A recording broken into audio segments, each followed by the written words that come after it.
नमस्कार. अस्त्र न्यूज नेटवर्कमध्ये आपलं स्वागत. पाहूया आताची महत्त्वाची बातमी.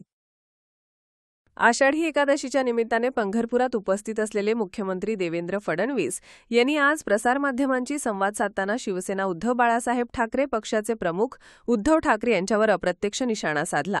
त्यांनी उद्धव ठाकरे यांच्यावर टीका करताना म्हटले, विजयी मेळाव्यात मराठीबद्दल एकही शब्द न बोलता आमचं सरकार गेलं, आम्हाला निवडून द्या असं रुदालीचं शोकगीत त्यांनी केले. तसेच 25 वर्ष मुंबई महानगरपालिकेची सत्ता त्यांच्याकडे असतानाही दाखवण्यासारखं कोणतंही काम ते करू शकले नाहीत असा टोलाही फडणवीस यांनी लगावला. सरकार पडलं, आम्हाला सरकारमध्ये द्या, आम्हाला निवडून द्या, हा मराठीचा विजय उत्सव नव्हता, ही रुदाली होती.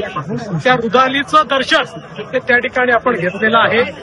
मुळात त्यांना असूया आहे की 25 वर्ष महानगरपालिका त्यांच्याकडे असताना दाखवण्यालायक ते काहीच काम करू शकले नाहीत. पण मोदीजींच्या नेतृत्वात आम्ही ज्या प्रकारे मुंबईचा चेहरा बदलवला, त्यांच्या काळामध्ये मराठी माणूस मुंबईतनं हद्दपार झाला. आम्ही पीडीडी चाळीतल्या मराठी माणसाला, पत्रा चाळीतल्या मराठी माणसाला, अभ्युदयनगरच्या मराठी माणसाला हक्काचं मोठं घर हे त्याच ठिकाणी दिलं, याची असूया त्यांच्या मनामध्ये आहे. पण मी नेहमी सांगतोय, पब्लिक हे सब जानती आहे.